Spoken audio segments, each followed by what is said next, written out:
We live from New Delhi. You're watching DD India News, India's voice to the world. I'm Lipakshi Khurana. Coming up in the next hour. New Delhi hosting the visiting Singaporean Prime Minister Wong to hold talks with Prime Minister Modi. Discussion on issues of mutual interest. GST Council approves 2-rate tax slab effective from September 22nd, slashes rates from chapati to TVs. Prime Minister Modi hails the decision.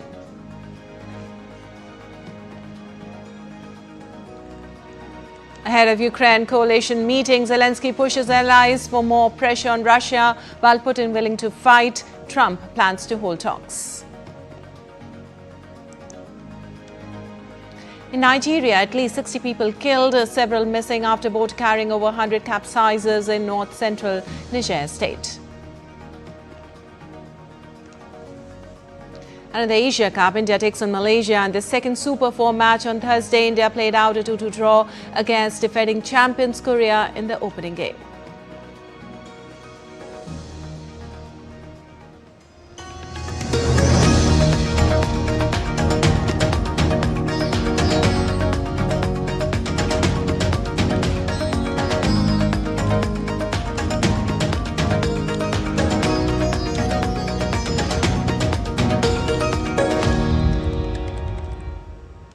Well, moving on, with an aim to reaffirm the continued commitment of the two countries to further strengthen their comprehensive strategic partnership, Singaporean Prime Minister Lawrence Wong arrived in India on Tuesday for a 3-day visit, during which the two countries will sign key agreements to shore up ties in key sectors. The leader will hold talks with Prime Minister Narendra Modi in the national capital today.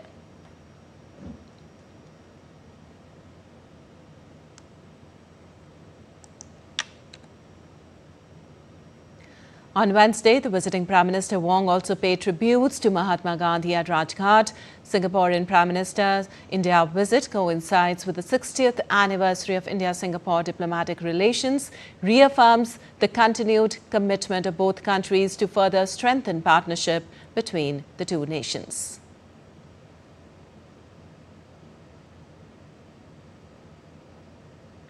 Later, he also met Union Minister and Bharatiya Janata Party Chief JP Nadda in New Delhi.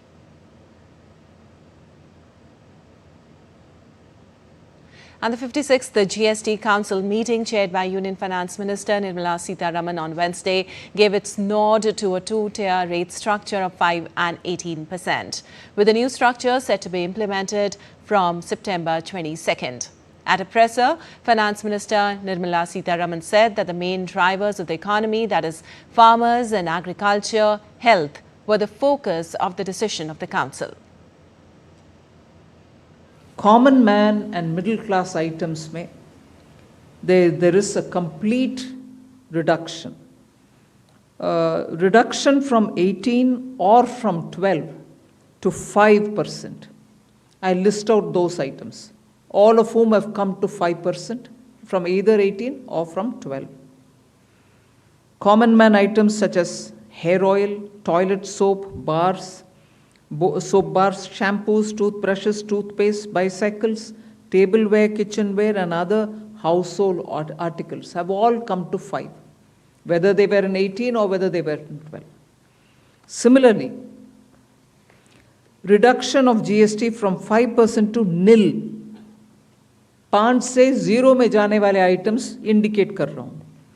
Ultra high temperature milk, the UHT milk, chhena और paneer, all the Indian breads will see nil rate. So रोटी किसी के ऊपर भी, चपाती और रोटी और पराठा और whatever it is, they all come to nil. Reduction of GST from 12% or from 18% to 5%. इसमें food items बहुत सारे हैं. नमकीन से भुजिया है, सॉसेस है, पास्ता है, इंस्टेंट नूडल्स है, chocolates, coffee, preserved meat, cornflakes, butter, ghee, ये सब 5% में आ रही है. फिर रिडक्शन फ्रॉम 28 टू 18%. इसमें मिडिल क्लास के एस्पिरेशंस मीट करने वाले बहुत सारे चीज़ हैं. Air conditioning machines, TVs which are over 32 inches, All TVs now at 18%. I want to underline, all TVs are now at 18%. Dishwashing machines, small cars, motorcycles equal to or less than 350 cc are all now coming to 18. Well, the GST Council also approved a special tax of 40% on sin goods such as cigarettes, pan, masala and gutka. That special rate of 40% has also been proposed and it's cleared. That will apply only to pan masala, cigarettes, gutka and other tobacco products such as chewing tobacco, products like zarda, unmanufactured tobacco and BD. All goods including aerated waters containing added sugar or other sweetening matter or flavored, caffeinated beverages, carbonated beverages or fruit drink or carbonated beverages with fruit juice and other non-alcoholic beverages, excluding those specified at lower rates, will all be covered under 40%. Well, the changes on GST of all products except sin goods will be applicable from the 22nd of September. All this will be effective 22nd September 2025, which is the first day of Navaratri. The changes in GST rates of all goods except for pan masala, gutka, cigarettes, chewing tobacco, products like zarda, unmanufactured tobacco, BD, will be implemented with effect from 22nd September 25. Except for these, for all items, the new rates will come into effect from 22nd September. Well, the Finance Minister also announced a reduction of GST on 33 life-saving drugs and medicines from 12% to 0.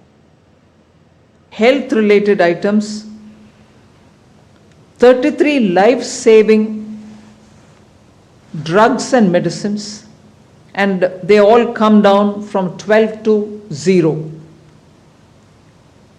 From 5 to 0 and 3 life-saving drugs and medicines used for treatment of cancer, rare diseases and other severe chronic diseases. There are several drugs and medicines coming down to 5 from 12. I'm not listing each one of them out. Like that, very many other items, diagnostic kits, reagents, blood glucose monitoring system, all of them are coming to 5%.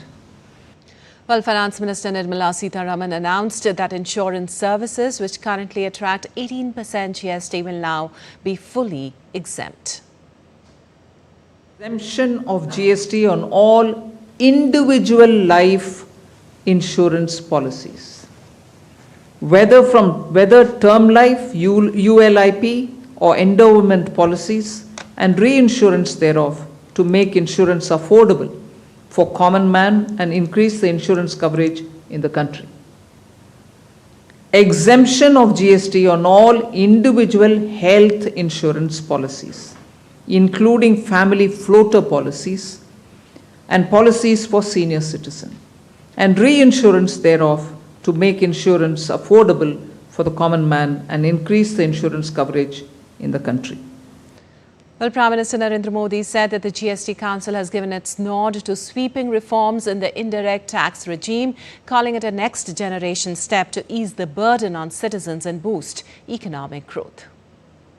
In a post on X, he wrote, and I quote, "The Union government had prepared a detailed proposal for broad-based GST rate rationalization and process reforms aimed at ease of living for the common man and strengthening the economy. Glad to state the GST Council, comprising the Union and the states, has collectively agreed to the proposals submitted by the Union government on GST rate cuts and reforms which will benefit the common man, farmers, MSMEs, middle class, women and youth. The wide-ranging reforms will improve lives of our citizens and ensure ease of doing business for all, especially small traders and businesses," unquote.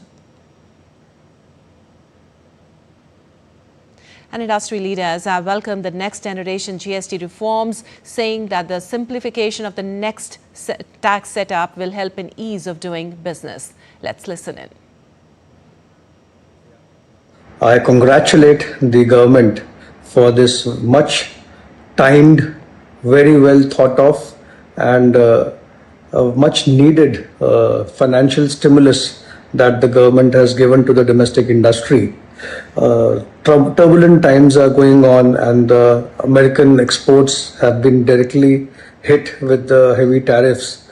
And in such situation, the reduction of high GST slab rates will definitely boost domestic purchase, will boost domestic demand, and the companies will have a lot of options to push their products in the domestic market. A fairly good move to counter the international challenges, and I think the domestic industry will welcome it wholeheartedly. Today's decision in the GST Council meeting actually is an important step towards GST reforms, which is bold and brave. The earlier 4 slabs of GST, 5%, 12%, 18% and 28%, has now been reduced to only 2 slabs of 5% and 18%. In fact, 175 consumer items, important consumer items, have witnessed a decline in GST rates from 18% to 5%. And in electronic items, important electronic items like TV and air conditioners and small, hybrid cars have witnessed a decline in GST rates from 28% to 18%. The decision taken by the GST Council today is a historic step in the welfare of the general public. The sports goods and toys both have been brought to the category of 5%, which will benefit the public at large because both the items are used by the children, and the rate of 5% will definitely help the Indian families to spend more on these items, thus pushing up the demand for sports goods as well as toys. Well, the cabinet chaired by Prime Minister Modi on Wednesday approved a 1,500 crore rupee incentive scheme to develop recycling capacity in the country for the separation and production of critical minerals from secondary sources. This scheme is part of the National Critical Minerals Mission, which is aimed at building the domestic capacity of and supply chain resilience in critical minerals. The scheme will be applicable to investments in new units as well as expansion of capacity, modernization and diversification of existing units. The scheme will provide incentive for the recycling value chain, which is involved in actual extraction of critical minerals and not the value chain involved in only black mass production. The scheme will have a tenure of 6 years from financial year 2025 to 26 to financial year 2030 to 31. Expected beneficiaries will be both large established recyclers as well as small new cyclers, including startups for whom 1/3 of the scheme outlay has been earmarked.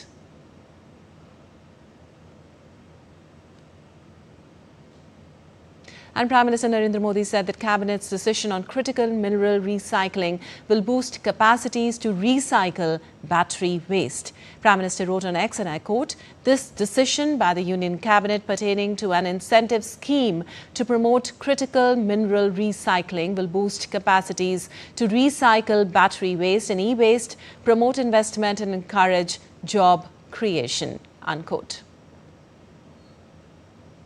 And still to come on DD India News Hour.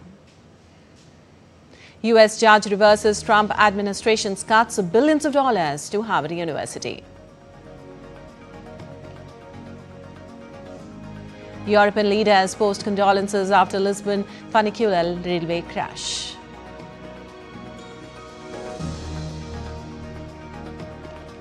And Afghanistan quake survivors terrified as aftershocks continue. Commandos race against time for rescues.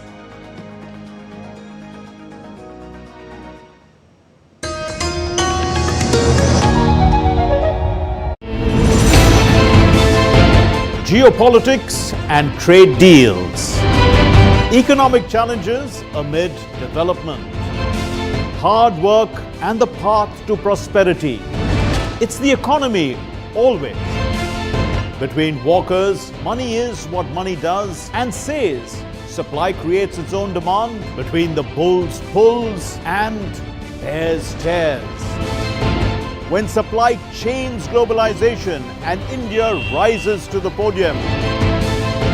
We'll get you centered with the economic brief at 8 p.m. every Thursday on DD India.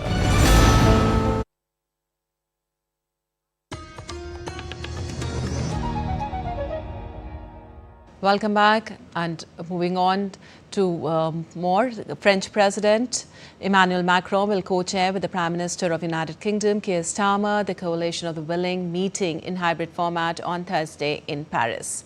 During the meeting, leaders will discuss the work on security guarantees for Ukraine carried out by chiefs of staff in recent weeks and will take stock of the consequences of Russia's persistent refusal to make peace. The group, which includes EU countries as well as Turkey, Canada and Australia, have been discussing how to provide Ukraine with military support after a truce to prevent future Russian attacks. Well, the European leaders and Ukrainian President Volodymyr Zelensky will speak with US President Donald Trump on phone following the Paris summit. Also, US President Donald Trump said on Wednesday that he plans to hold talks about Ukraine conflict in coming days after his Alaska summit with Russian President Vladimir Putin in August failed to achieve a breakthrough.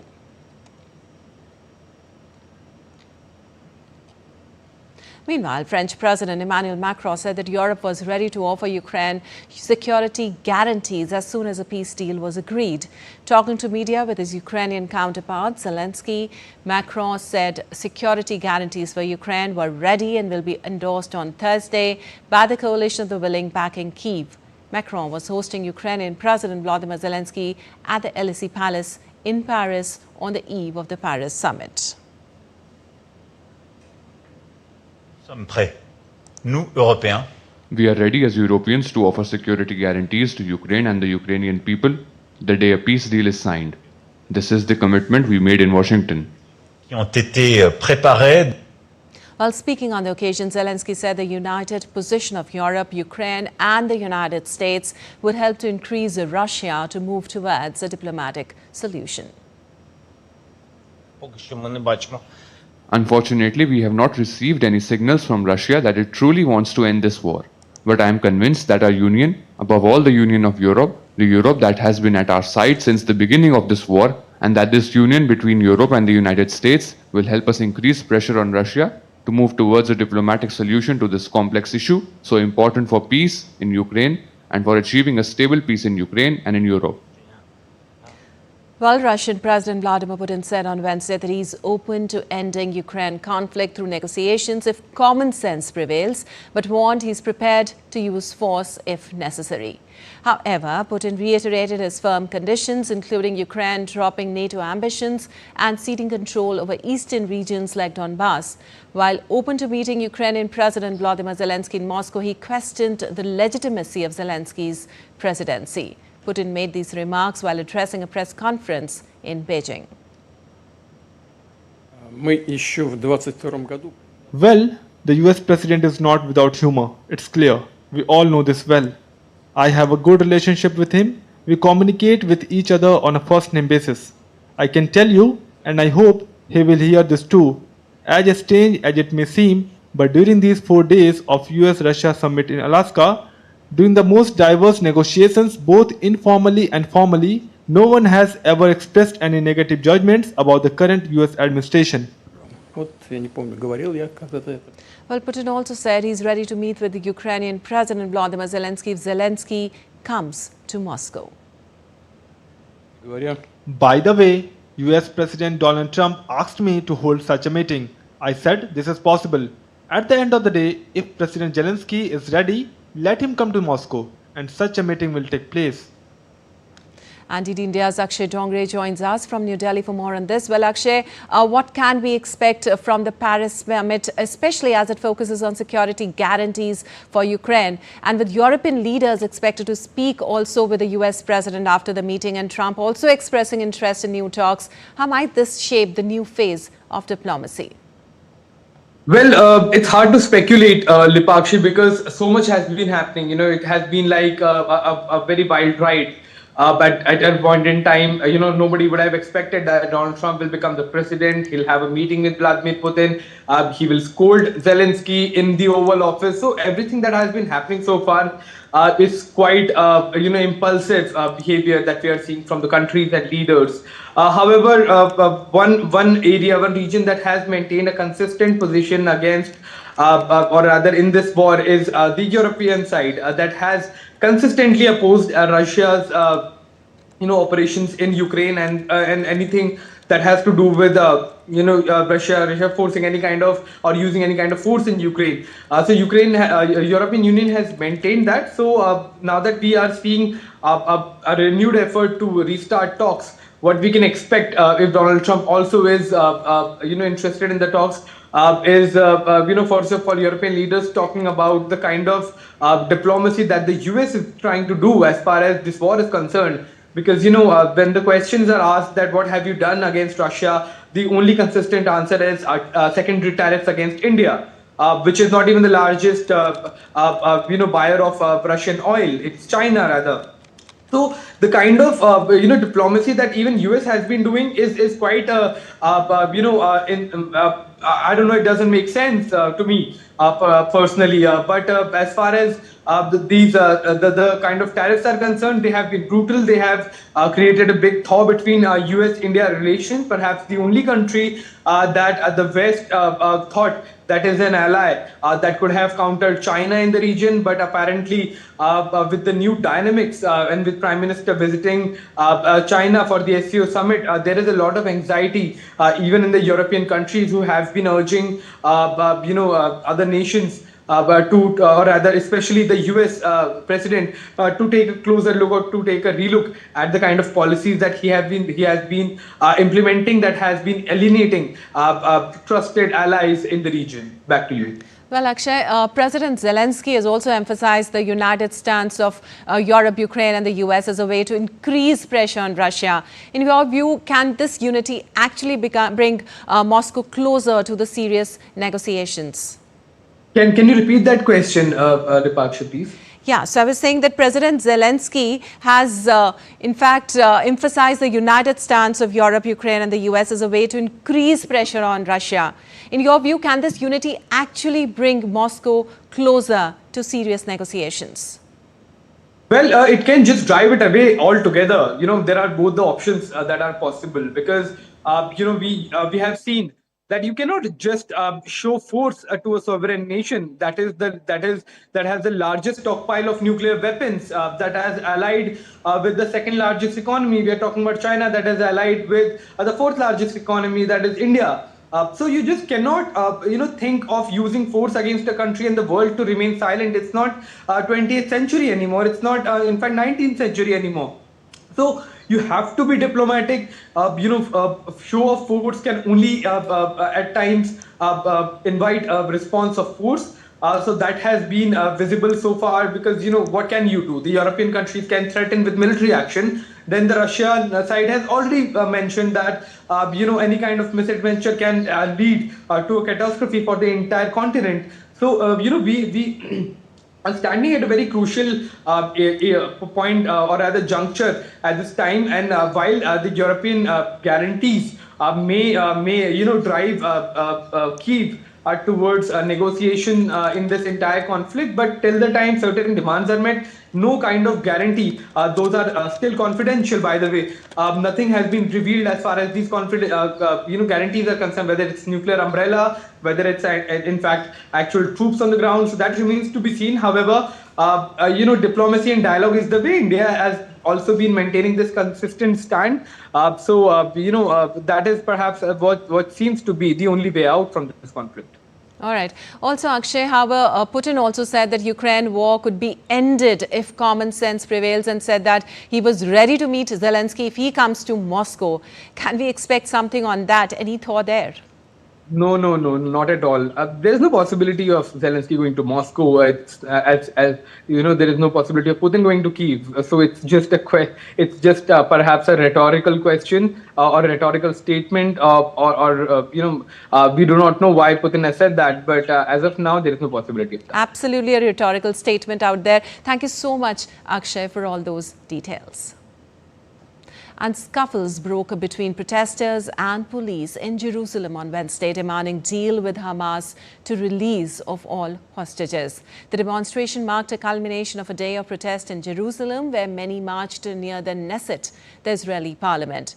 The hostage families thanked people for their support after stepping up their public campaign in recent weeks, as Israeli Prime Minister Benjamin Netanyahu pushed ahead with a plan to take full control of the whole Gaza Strip. There are 48 hostages still held in Gaza, of which 20 are thought to be alive. In a recorded statement released by Prime Minister's office, Netanyahu condemned the protesters, saying they are out of control, and accused them of threatening him and his family.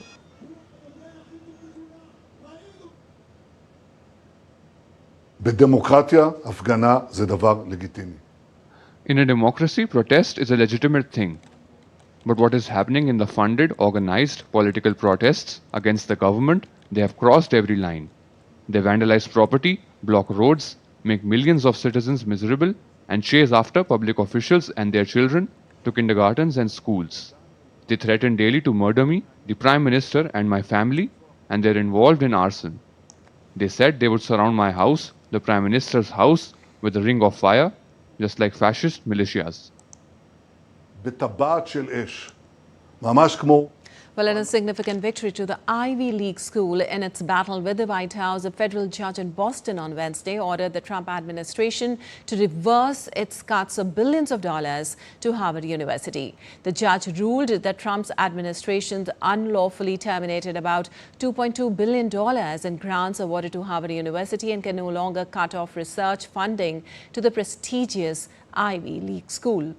The ruling reverses a series of funding freezes that later became outright cuts as the Trump administration escalated its fight with the nation's wealthiest university. Well, the administration cancelled hundreds of grants awarded to Harvard researchers on the grounds the school failed to do enough to address harassment of Jewish students on its campus. And in Nigeria's north-central Niger state, at least 60 people have died and dozens were rescued after a boat carrying over 100 passengers capsized. The vessel departed from Tangansule in Malale district on Tuesday morning, heading to Daga for a condolence visit when it struck a submerged tree stump near Gosawa community in Borgo local government area. Abdullahi Baba Ara, chair of Borgud local government area, said the casualty figure was rising. The district head of Shagumi, Saadu Inuwa Mohammed, said that he was at the scene shortly after the accident. He added that 4 victims were buried on Tuesday in accordance with Islamic rites and that women and children made up the majority of the deceased. The Niger State Emergency Management Agency said emergency personnel and local divers were searching for the victims. The agency said the boat was overloaded and collided with a tree stump, causing it to capsize. And at least 15 people were killed and several injured by derailment on a funicular railway in Lisbon, Portugal on Wednesday. Authorities did not identify the victims or disclose their nationalities, but said some foreign nationals were among the dead. A spokesperson said 5 people were gravely injured. According to the town hall, Gloria Line transports around 3 million people annually. The car at the bottom of the line was apparently undamaged, but video from bystanders showed it jolting violently when the other one derailed and several passengers jumping out of its windows and people shouting. Emergency workers pulled people out of the wreckage. Police investigators were inspecting the site and the Prosecutor General's office said it would open a formal investigation as is customary in public transport accidents. Portugal's government declared a day of national mourning on Thursday.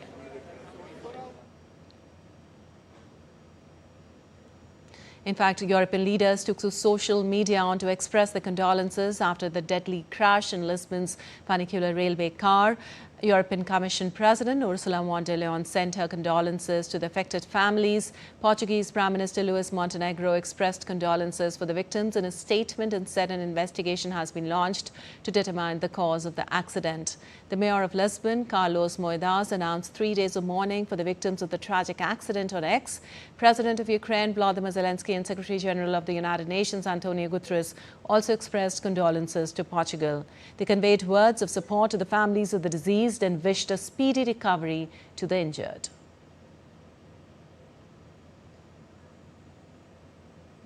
And in Afghanistan's quick-hit mountains, survivors say tremors strike every few minutes, forcing families to abandon homes and camp in the open.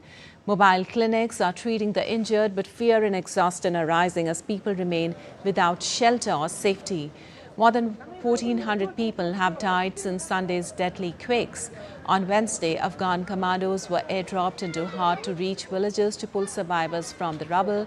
Aid workers warn of a race against time, while the UN World Food Programme cautions food supplies will run out soon without urgent funding.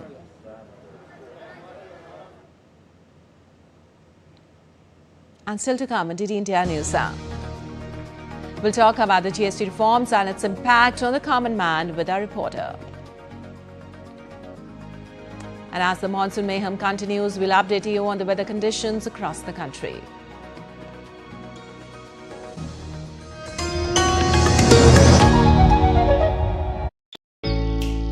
Jharkhand will mesmerize you with majestic nature, rich heritage and colorful culture. Johar. Johar. It fits perfectly. Thank you. Full workout हो गया. Ready?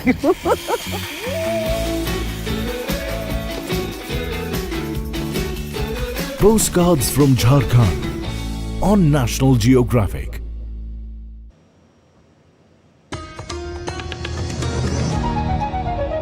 Welcome back. You are watching DD India News. I'm Lipakshi Khurana, and time now for a quick recap of the headlines. New Delhi hosting the visiting Singaporean Prime Minister Wong to hold talks with Prime Minister Modi, discussion on issues of mutual interest. GST Council approves 2-rate tax slab effective from September 22nd, slashes rates from chapati to TVs. Prime Minister Modi hails the decision. Ahead of Ukraine coalition meeting, Zelensky pushes allies for more pressure on Russia, while Putin willing to fight. Trump plans to hold talks. In Nigeria, at least 60 people killed, several missing after boat carrying over 100 capsizes in north-central Niger state. And in the Asia Cup, India takes on Malaysia on the second Super 4 match on Thursday. India played out a 2-2 draw against defending champions Korea in the opening game. And now back to our top story of the day. The GST Council has approved the rate rationalization with a focus on the common man, labour-intensive industries, farmers and agriculture, health and key drivers of the economy. Well, goods and services tax on common man and middle class items have been reduced from 18% or 12% to 5%. Also, the GST Council approved exemption of GST on all individual life insurance policies, individual health insurance policies and policies for senior citizens and reinsurance thereof. All these changes will come into effect from the 22nd of this month, the first day of Navratri. And DD India's Ajay Mishra joins us for more on GST rate cut. Well, Ajay, a big festive bonanza by the government for the common man. Industry leaders also elated. What implications or impact is the new two-tier GST rate structure likely to have on the businesses and especially the consumers with the 5% and 18% slabs being formalized now? Good morning. I think it's a big bonanza really for the consumers as well as for the industry, because the reforms that has been rolled out are aimed at ease of living for the common man. So we understand that the two slab structure, which has been now decided by the GST Council and will be rolled out effective from 22nd of September, will have a positive impact on the inflation scenario, because most of the items essentially which we use in our daily life and especially the items which are being purchased during the festive seasons are going to be less dearer for the consumers, and we believe that the festival season will see more of a demand from the point of view of from consumers, and also it will boost the sales for the industry. So going forward, we understand that items like television, the air conditions, the dishwashing machines, and all white goods which were currently taxed at 28% GST will now come to the level of 18%, which is a big relief for the common man. All the essential items that we use in our daily life, like in our the toiletries, the kitchenware, the tableware, the food items, they will all fall into either 0 category or 5%. So which means that either we will have to pay no GST on any of the food items, and there are daily essentials which will attract only 5%. So almost 90% of the items from 12% have moved now to 5%, and 90% of the 28% slab items have now moved to the 18%. It's a big bonanza for consumers, which will boost demand, and many suggest that it will have a very, very positive impact on GDP growth numbers per se, which has just recorded 7.8% in the first quarter. All right. A positive impact on the GDP, of course, expected now. Also, Ajay, how significant is the GST exemption on insurance services and the zero tax on life-saving medicines? More people-centric economic policy fostering the principle of ease of living. Absolutely. I think health sector is one sector which was at the core of decisions and the reforms announced by the GST Council, and all kind of life insurance policies, be it term policy or endowment policy or ULIP policy, or health insurance policies like family floater and senior citizen health policies, which are very common for all of us. The premium on that has been reduced from 18% to 0, which is a huge reduction.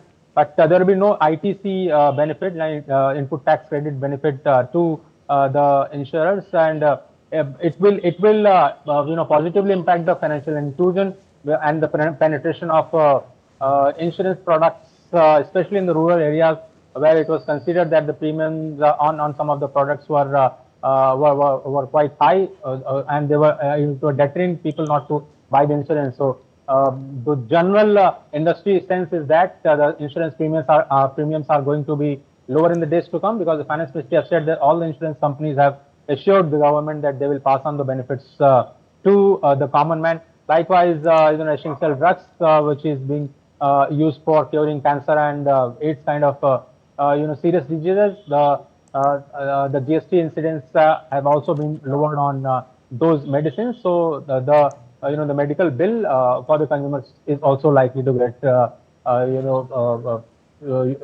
tuned in the days to come.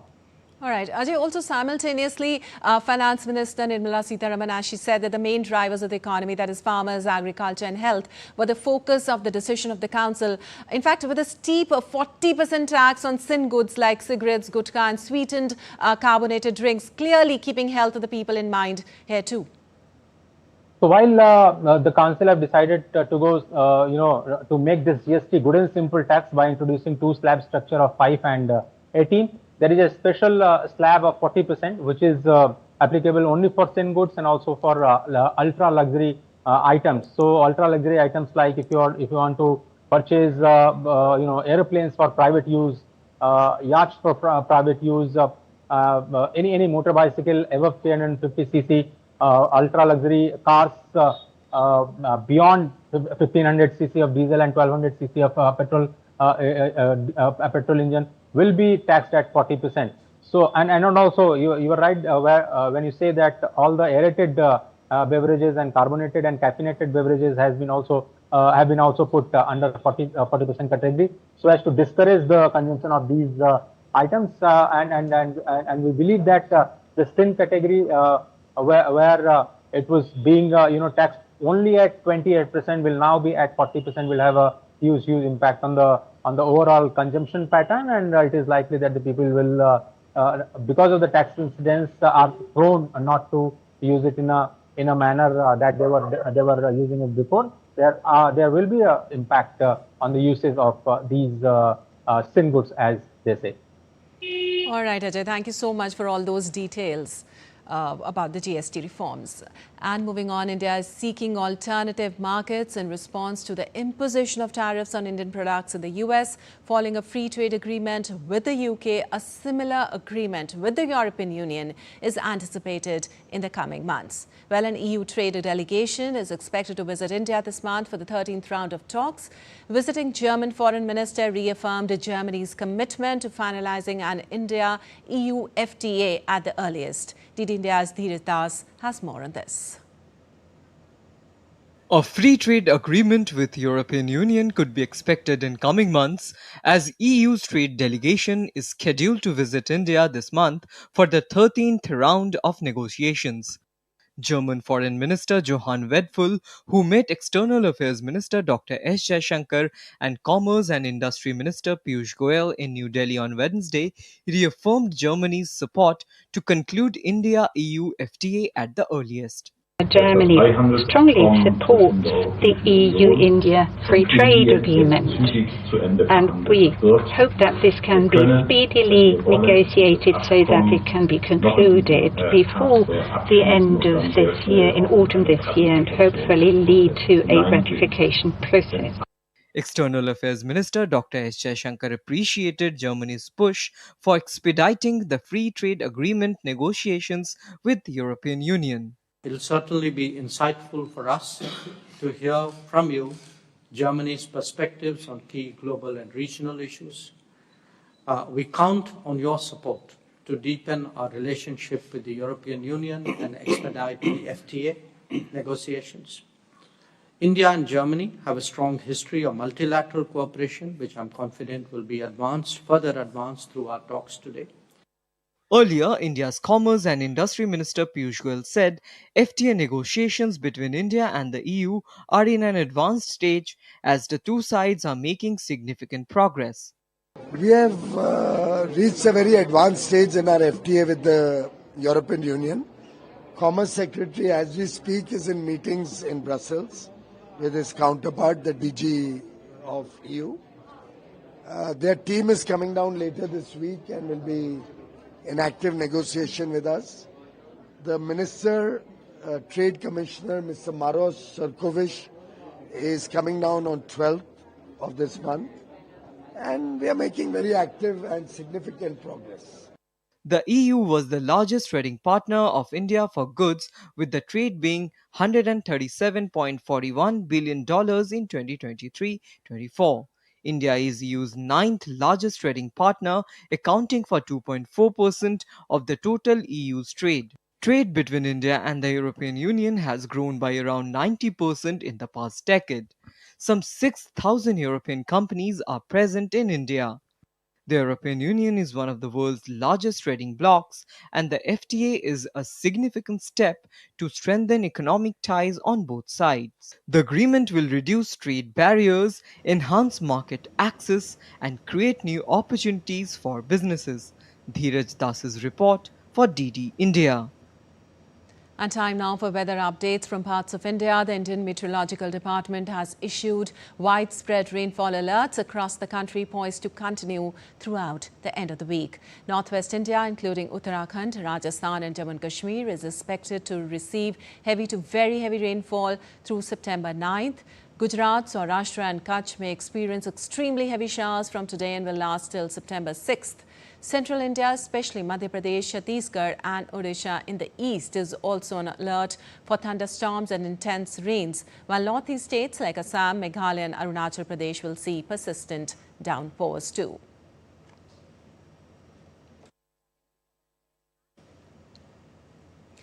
Among southern regions, coastal Andhra, Telangana and Kerala are forecasted for isolated heavy rainfall. Thunderstorms and moderate rain are likely nationwide over the next 7 days.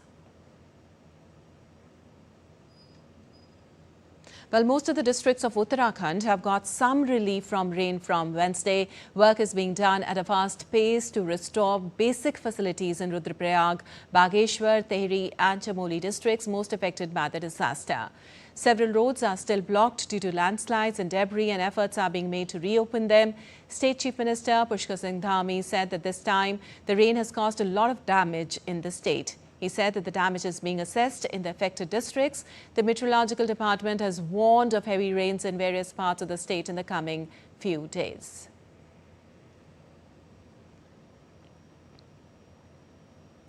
Well, in fact, the rainfall activity in Punjab is expected to decline significantly starting Thursday. The Indian Meteorological Department said that this trend is likely to continue for the next 3 to 4 days. India's Minister of Agriculture and Farmers' Welfare, Shivraj Singh Chauhan, is visiting Punjab today to assess the damage caused by recent floods.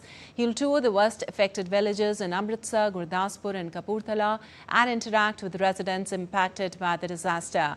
Following the ground visit, the minister is expected to chair a high-level meeting also with officials from both the state and central governments. Reaffirming support, he stated that the centre stands firmly with Punjab in this hour of crisis.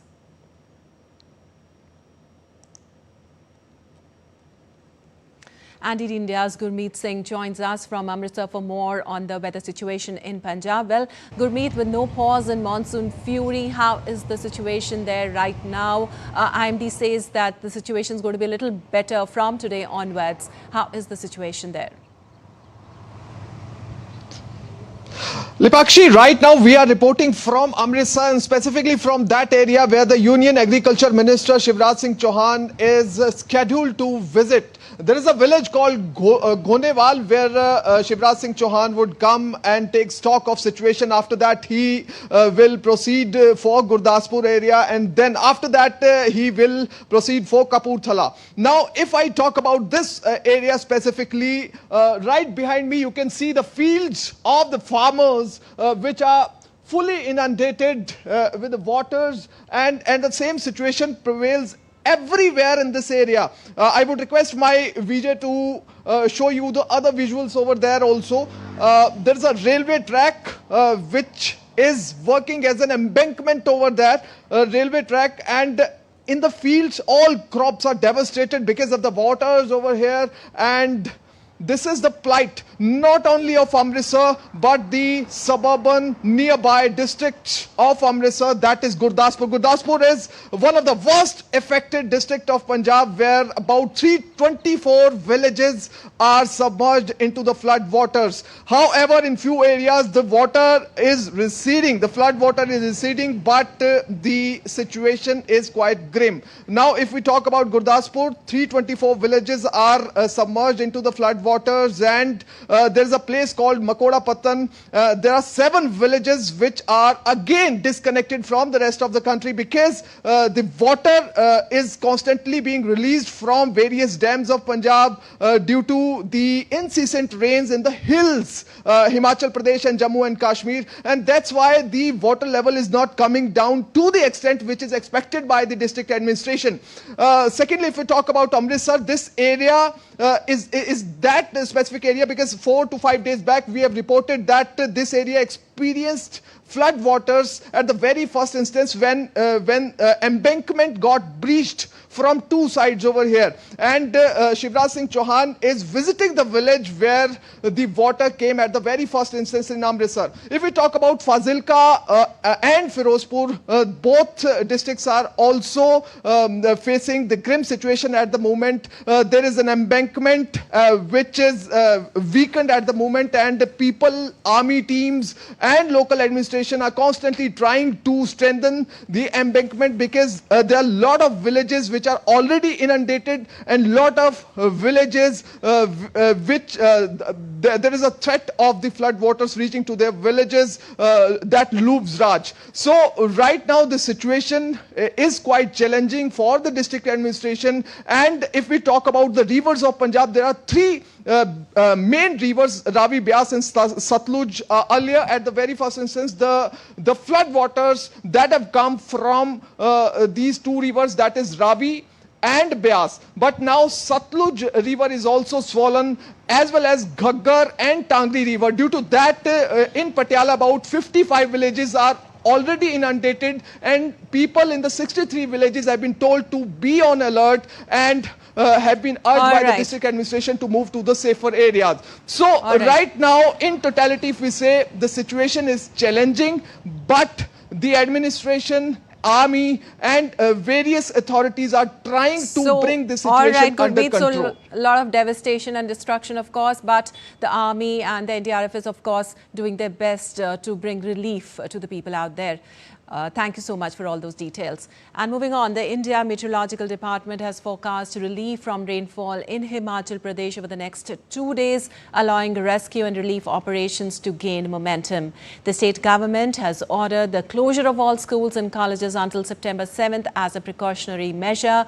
Over 340 people have lost their lives in heavy rainfall and landslides in the past 30 days. Thousands of homes and properties have been destroyed. The state has been declared disaster affected and relief packages will be provided to affected families.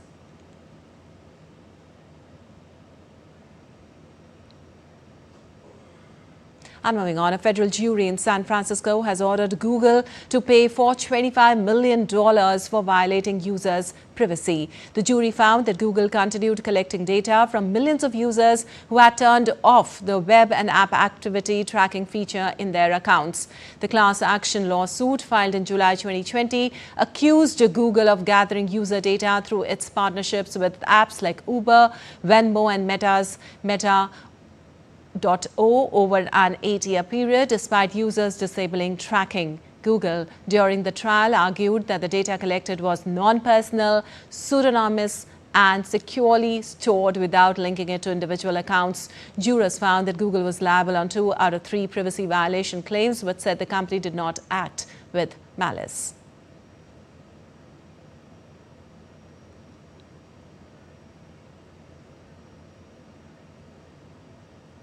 Well, you're watching DD India News. Our time now for some sports news. In the Hockey Asia Cup, Mandeep Singh and Hardik Singh lead India to a 2-2 draw against South Korea in their Super 4 match in Rajgir, Bihar. The host took a lead through Hardik Singh's amazing field goal in the first quarter. Korea equalized with a penalty corner. Later in the game, the visitors also capitalized on a penalty corner and took a 2-1 lead. In the final quarter, Mandeep scored the crucial equalizer, helping India maintain their unbeaten run in the tournament. Later on Thursday, India will clash with Malaysia in the second Super 4 match. Malaysia heads into the game with momentum as they beat China 2-0 to keep their unbeaten streak alive as well.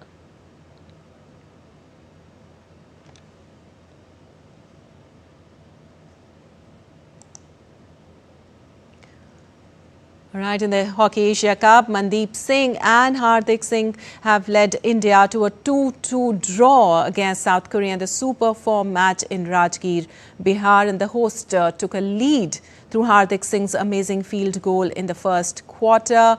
Korea equalized with a penalty corner. Late in the game, the visitors also capitalized on a penalty corner and took a 2-1 lead. In the final quarter, Mandeep scored the crucial equalizer, helping India maintain their unbeaten run in the tournament. Also later on Thursday, India will clash with Malaysia in the second Super 4 match. Malaysia heads into the game with momentum as they beat China 2-0 to keep their unbeaten streak alive as well.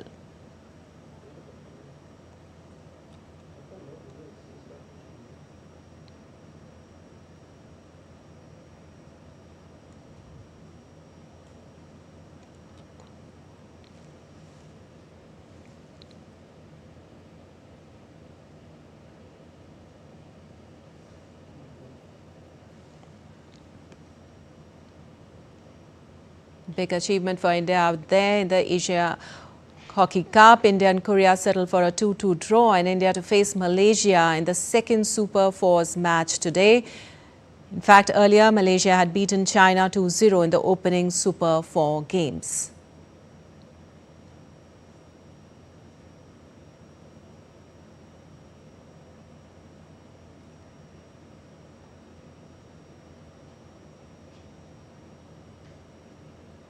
All right, that's all for this edition of DD India News Hour, but let us know your thoughts on the news of the day. For those on the go, you can get all the latest news and updates from India and across the world on the DD India mobile app. The app is available on both Android and iOS platforms. Scan the QR code on the screen to download now. We'll be back. Khurana from all of us here in Delhi. Thanks for watching DD India News Hour.